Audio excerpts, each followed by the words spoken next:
دنیا کے 7 عجوبوں کو لوگ دیکھنے کے لیے طویل سفر کرتی ہے، تو یہ اس لیے ہے کہ تھوڑے مشکل کام ہیں، لیکن کوئی ناممکن چیز نہیں ہے۔ تم لمبی مسافتیں طے کر کے جاتے ہو، لیکن اللہ کہتا ہے گھر بیٹھے ذرا آسمان کو دیکھو۔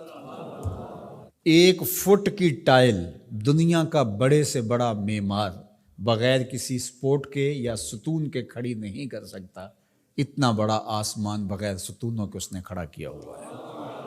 ذرا غور تو کرو، تدبر تو کرو، اور زمین کو دیکھو، زمین کیسے ہموار کر دی گئی۔ اللہ اکبر، دیکھنے کو تو مٹی ہے، لیکن اس مٹی کے اندر جب بیج ڈالتے ہیں تو مٹی کا رنگ کیسا ہے، اور جو بیج اگتا ہے وہ کونپل کا رنگ سبز ہوتا ہے، پھر اس کے اوپر شاخ اور شاخ کے ساتھ پتے، پھر پتوں کے ساتھ کلیاں، اور کلیوں کے ساتھ پھر غنچے اور پھول، اور پھر پھل، اور پھل میں بھرا ہوا رس، رس کے اندر مٹھاس، اور اس کے اندر طبی خواص اور توانائی۔ مٹیالی زمین سے اگنے والے پودے کے رنگ میں سرخیاں کہاں سے آ گئیں؟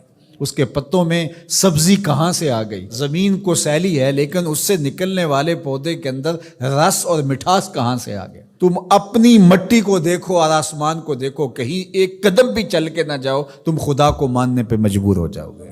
حضرت شیخ فرید الدین عطار کا ایک شعر مجھے یاد آیا، کیا خوبصورت بات کہی۔ سانئ کزدیں صلاتی می کند، کیسا کاریگر ہے، مٹی سے بادشاہ بنا دیتا ہے۔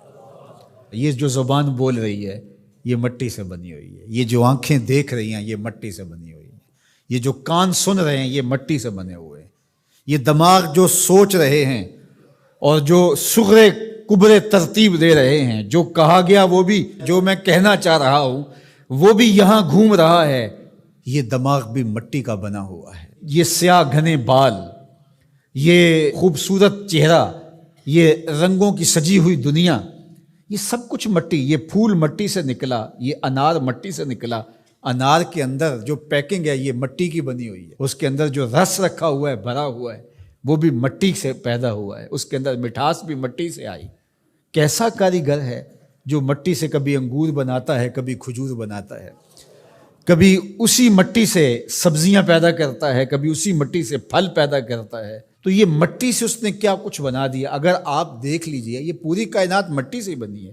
یہ جو خوبصورت میز آپ کو دکھ رہی ہے یہ کہاں سے نکلی؟ یہ درخت سے آئی نہ، درخت کہاں سے نکلا؟ یہ مٹی سے نکلا۔ یہ لوہا کہاں سے نکلا؟ یہ مٹی سے نکلا۔ یہ ستون کہاں سے آیا؟ مٹی سے۔ یہ قالین کہاں سے آیا؟ یہ جو کپاس اگتی ہے اور یہ کپڑے بنتے ہیں یہ کہاں سے آئے؟ آپ بولیں گے مٹی سے۔ اپنے عضو کو دیکھ لیجئے، یہ سب مٹی سے بنے ہیں۔ آپ نظر گھما کر کے دیکھ لیں، آپ کو جو بھی شے نظر آئے گی آپ کو مٹی سے نکلی، زمین سے نکلی ہوئی دکھائی دے گی۔ غور کر لیں، تدبر کر لیں۔ اللہ اکبر، یہ شہنشاہ، یہ کج کلا، یہ کاریگر، یہ شاعر، یہ ادیب، یہ فلسفی، یہ بال کی کھال ادھیڑنے والے، یہ باتوں میں حسن پیدا کرنے والے، یہ شعر و دنیا کے بڑے بڑے جادوگر، یہ کہاں سے نکلے؟ جواب آیا مٹی سے نکلے۔ واختلاف اللیل والنہار، دن اور راتوں کا بدلنا۔ اب سورج کی روشنی اتنی ہے کہ ماحول منور ہے، پھر دھیمی دھیمی تاروں کی چھاؤں ہوگی۔ کبھی دن آتا ہے، کبھی رات آتی ہے، کبھی صبح کا سپیدہ نمودار ہوتا ہے، کبھی شام کے دھندلکے ہوتے ہیں، کبھی کالی رات دبیز چادر اوڑے آ جاتی ہے، کبھی چٹا دن ہوتا ہے، کبھی گرم دھوپ ہوتی ہے، کبھی کڑکتی دوپہر ہوتی ہے، کبھی برستی بارش ہوتی ہے، کبھی گھر کے سرمئی بادل آ جاتے ہیں، کبھی کوس قزا کی رنگینیاں ہوتی ہیں، کبھی دھنک کی شوخیاں ہوتی ہیں، کبھی بادلوں کی اوٹ سے جھانکتا ہوا چاند دکھائی دیتا ہے، کبھی سورج بادلوں کے پیچھے چھپتا نظر آتا ہے، کبھی درد غروب سے زرد لگتا ہے، کبھی سرخ ٹکیا سورج کی دکھائی دیتی ہے، کبھی اتنا روشن کہ دیکھا نہیں جا سکتا۔ چاند کبھی جوان ہوتا ہے، کبھی بدر تمام ہوتا ہے، کبھی کھجور کی خشک ٹہنی کی طرح ہوتا ہے، کبھی اتنا باریک ہوتا ہے کہ لوگ دور سے دیکھ رہے ہوتے ہیں، دکھائی نہیں دیتا۔ کیا رنگ ہیں، کیا جمال ہے، کیا کیفیت ہے۔ والفلک التی تجری فی البحر، اور کشتیاں جو سمندر میں تیر رہی ہیں۔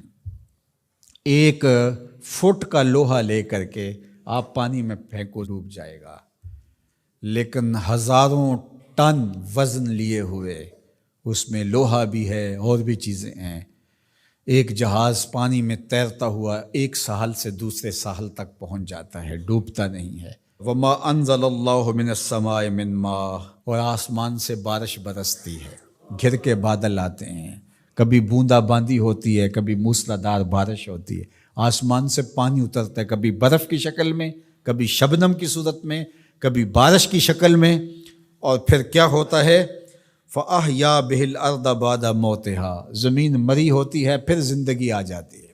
یہ جو فیوجی پہاڑ ہے جاپان کے اندر غالباً، یہ سال میں 4 رنگ بدلتا ہے۔ ایک وقت آتا ہے برف سے بالکل سفید ہو جاتا ہے، پھر وقت آتا ہے کہ برف اترتی ہے تو اس کی سیاہی، اس کا رنگ نکھر کے سامنے آتا ہے، پھر اس کے اوپر سبزہ اگتا ہے تو پورا سبز ہو جاتا ہے، اور اس کے اوپر اگنے والے سبز کے اوپر لگنے والے جو پھول ہیں وہ سرخ ہیں، پھر وہ بالکل سرخ ہو جاتا ہے۔ کبھی دیکھیں تو وہ آپ کو سفید چادر اوڑے کوئی لیٹا ہوا دکھائی دیتا ہے، اور کبھی وہ مہیب سیاہ رنگ کا پہاڑ دکھائی دیتا ہے، اور پھر وہ سبزے کی چادر اوڑھ کے ملنگ بن کے بیٹھ جاتا ہے، اور پھر وہ دلہن بن کے سرخ رنگ کا جوڑا پہن کے نیا نظارہ دے رہا ہوتا ہے۔ تو پہاڑ تو ایک ہی ہے لیکن رنگ اس کے کئی ہیں۔ لآیات لقوم یعقلون، اللہ فرماتا ہے یہ نشانیاں ہیں اہل عقل کے لیے، اگر وہ تدبر کریں، غور کریں، تفکر کریں۔ جب کوئل کی آواز آتی ہے تو اس کے لہجے کے اندر یہ درد کس نے رکھا ہے؟ جب بادل گھومتے ہیں اور پانی لے کر کے ٹنوں کے حساب سے گھوم رہے ہوتے ہیں تو یہ کس نے سہار رکھا ہے ان کو؟ یہ آسمان بغیر ستون کے کیسے کھڑے ہیں؟ یہ زمین سے سبزے کیسے اگتے ہیں؟ ہم آکسیجن اپنے لیے ان ہواؤں سے کیسے کشید کرتے ہیں؟ رحم مادر کے اندر نقش و ونگار کیسے بنتے ہیں؟ زندگی کی رمق کیسے آتی ہے؟ حیات جاویداں کا نور کیسے ملتا ہے؟ رنگوں کی کائنات کیسے آباد ہوتی ہے؟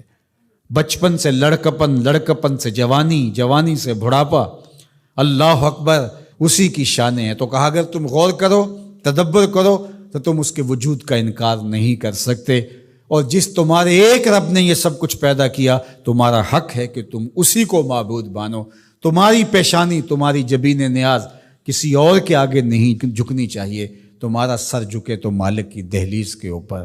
دنیا کے 7 عجوبوں کو لوگ دیکھنے کے لیے طویل سفر کرتی ہے، تو یہ اس لیے ہے کہ تھوڑے